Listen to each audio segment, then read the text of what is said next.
Alright guys, TacticalRab back again today. Hope you're all doing well and enjoying your day so far. And a lot going on right now in the COD scene, especially after a phenomenal weekend at the Stage 5 Major. But the World Championship is not too far around the corner, and that means roster mania to follow, no doubt. And a lot of the pros talking about who exactly they think is the main mole, the main leaker, that reveals a lot of the rumours behind the scenes to the pro players, and also eventually to the public. Who might that potentially be this time around as well? And tweet your thoughts in the comment section below. Like if you guys enjoyed the video, subscribe if you are new as always, I'd greatly appreciate it. I've already upset the channel. Thank you very much indeed for doing that. First of all, wanted to mention a few things with regard to this upcoming Call of Duty. Call of Duty World War II Vanguard is supposedly going to be this year's game. There was some like trailer that had some like writing in some other language that said Vanguard is coming or something, so seems like that will indeed be the title. But apparently it's going to feel a lot like Modern Warfare in terms of gameplay, especially when compared to Cold War, so that's not really a surprise. They obviously want to integrate it with Warzone, right, so kind of makes sense they're going to go down this route of exactly how the game is going to feel, but there's still something we may not necessarily want to see. I mean, I think Cold War showed this past weekend that they can be pretty entertaining game to watch, much more entertaining that entire event, or really any single series from that event, than maybe the entirety of the Modern Warfare season, to be honest. This is what they say this year, so it seems like the buzzword of choice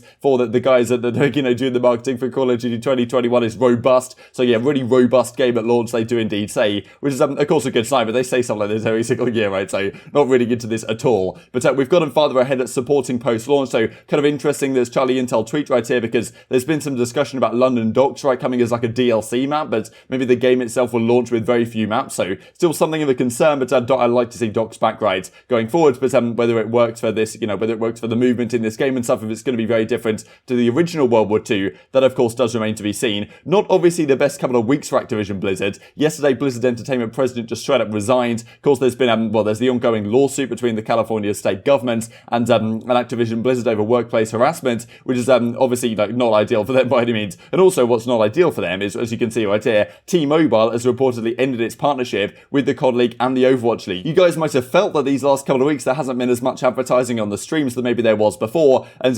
T-Mobile seems to be one of them that's just straight up pulled out, which obviously isn't a great look in terms of cash flow coming in, and I think like the matches they used to sponsor seem to be no longer the case over at the COD League and the Overwatch League. It's kind of like silently stepped away, I imagine it, in light of these allegations. Now, of course, what this does mean is that probably Activision need a fair bit of cash to back themselves up, and some people have been suggesting, look, what if they just execute now on expansion, right? They get the 4 extra teams in, they get the $25 million in the back pocket, and that might help the bottom line to some degree. But we would have thought that by now, if that was going to be the case, some rumours may have come out at some point or another regarding that, you know, that those teams potentially coming through, which hasn't been the case as yet. So certainly something to keep your eyes on going forwards, no doubt. Something on the more positive side, though, of course, we've got the Challengers, a World Championship coming up relatively soon. IHoldShift's going to be covering it on Twitch, I'm pretty sure, for the next few days up until Saturday, and then on like Saturday, Sunday, the CDL, the CDC official Challengers YouTube channel is going to take over the coverage. But exciting stuff, no doubt, and someone, of course, will end up coming out on top. Could it be Methodz down there in the Challenger side as well? We want Zinni chance that came out this weekend from the crowd, no doubt. Very popular guy in the COD scene, and of course a very controversial change when he was initially removed off Toronto Ultra at the start of the season, and what happens here in the off-season is very much up in the air. There's a few teams right now that probably are in need of maybe a new main assault rifle player, or at least are considering their options in some of these roles. Methodz could be a guy to slot into some of these teams, especially building up his personality and his presence on Twitch, as he has done these last several months, to great effect, which is certainly great to see. So of course, when he had originally got removed for Insight, that was a big question mark, but this past weekend, even though they did get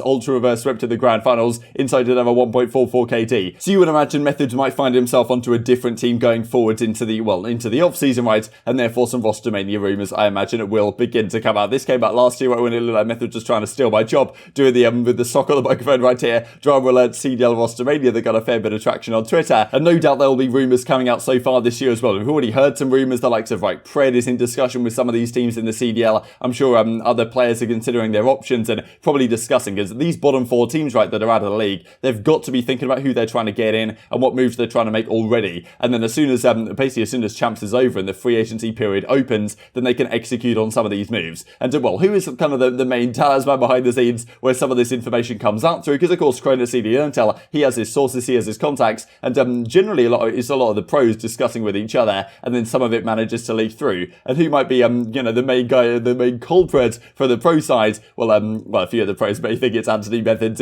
and we're back over 5,000 subs, so congratulations to Methodz, most certainly, absolutely killing it on the content game over at Twitch, which is certainly fantastic to see. But it's tweets like this, right, from Credit CDL Intel, that's like, okay, like, re-sign, this is what's going on at the Toronto Ultra, and where is this information exactly coming out from. I think at this time it was actually, this was just like public information, right? But Great always does the tweets, he does the articles on a kind of thinking about what might be going on behind the scenes, and certainly some of the pros are talking about, like, if it's some of these rumours that people talk about behind the scenes, Methodz is saying exactly how it operates, right? Someone tells each other and says, like, don't tell anyone, like, I'm excited about this, but, you know, you really can't tell anyone, and then that person tells someone else, and all of a sudden you join into a TeamSpeak call, and everyone's talking about it, and maybe the Slash is implying Anthony Methodz is the guy behind it all. Did you know Clay was trying to go to Dallas? Did you know that? Yeah. Oh, you didn't know that? Oh, I didn't know. I don't know if the team knew that. I thought like Crimsix just kind of blurted out there. I mean, you know, there was a lot of stuff, you know. Oh, okay. People talk, man. People talk. Nothing stays a secret in the COD community, bro. I guess not. Listen, bro. They want to know how it happens. One person tells one person, it's like, yo, you got to promise not to tell anybody. The person that they tells one of their friends, and they go, yo, you actually can't tell anybody. No bullshit. Then it's just a constant cycle. Then you join a TeamSpeak, and there's 14 people having a full-blown combo. That's if you got a leak in your circle. You got to check your circle. Bro, you know? bro. Even when you tell somebody, listen, don't tell anybody. You know that it's getting spread like a mother. Yeah, you know listen, man. The only way to make sure it doesn't spread is actually keeping it to yourself. And it's so hard to do. You get excited. You want to tell your close friends, like, yo, I got this in the works. Next thing you know, is CDL Intel's tweeting a You see what Slasher put in the chat? He says, you tell Zin, then everybody knows. Wait, that is true. That is such a... Wait, that's true. you guys can suck my ball sack, Nobody wants to suck your balls. Keep your balls to yourself. The amount of cap. Of course, there's always talk about rumours being spread and some of the issues that creates, right? Because last off-season, we had Wuskin who got into this kind of spat really with Assault, where Assault was like, look, you guys don't turn up to scrims on time, you ditched all these scrims to go and play Warzone, therefore you don't really want it and stuff, and Wuskin thinks that might have been part of the reason why he then ended up getting re-signed this year onto a team, right? Which is, of course, very interesting, and that's when some of these rumours, not necessarily in terms of our Rostermania stuff, but also in terms of like how players behave and stuff like this, if it gets around behind the scenes, we saw it with Huke certainly this season to great effect, to be honest, the whole Crimsix stuff, and, you know, Huke talked in the video at quite some length about what apparently was going around behind the scenes. People were talking about him at the time, which may or may not have, of course, been the case, and then when he finally talked to his team, they actually put him back into the starting roster, but despite not actually wanting to confront him about the issues before then, but of course not before long, Huke gets removed off the team again in pretty incredible circumstances, to be honest. Wanted to talk about this as well then, so it was Nadeshot's birthday yesterday, so pretty incredible to think. I think he's like 29 now, so you know, almost 30, which is kind of crazy to think about. Been around so long. The absolute duo here, of course, and Scump back in the day. Did think this was kind of interesting though, right? So he says to Priestahh right here, happy birthday, brother. The newest champion. Thank you, brother. So happy to see all your success. How does CDL poaching work? As Priestahh was on 100 Thieves back in the day when they won a couple of championships back to back and had such a great squad in Black Ops 4 in 2019. Am I allowed to publicly allude to you hopefully coming back 1 year in the future so we can finish what we started? Please don't find me, CDL. This was ambiguously vague. So I wonder if they can figure something out, right? Because initially it was Priestahh that was on FaZe, and then they loaned him to 100 Thieves technically, and Crowder, their coach, that eventually went back to FaZe at the end of the season for Atlanta FaZe going forwards. But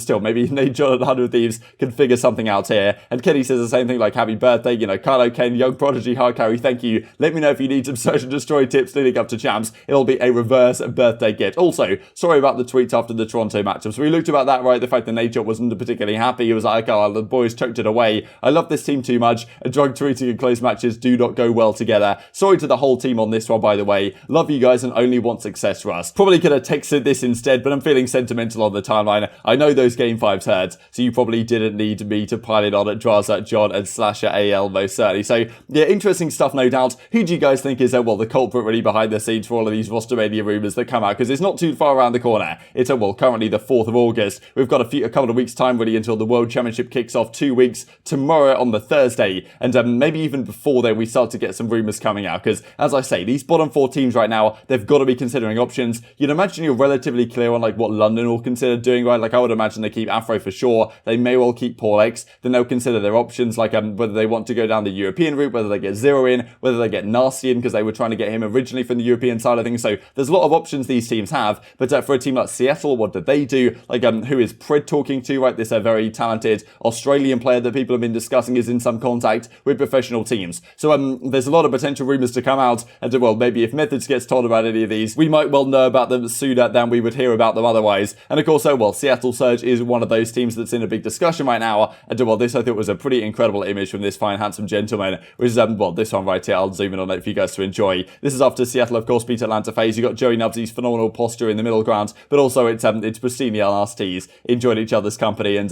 you know, just the two brothers, just yeah, once again, just a great moment, honestly, right? You got the crowds, you got the land stage, you got the brotherly love. This is what Call of Duty is all about. Thought this is just beautiful stuff. But yeah, intrigued to hear your thoughts in the comment section below, no doubt. Hope you guys enjoyed the video. If you did enjoy it, I'd greatly appreciate a like on the video. It really helps out the YouTube algorithm. Know you enjoy this content. Other people like you may enjoy this content as well, and I'm growing the competitive Call of Duty community. Thank you guys as always. Take care, and I will see you next time.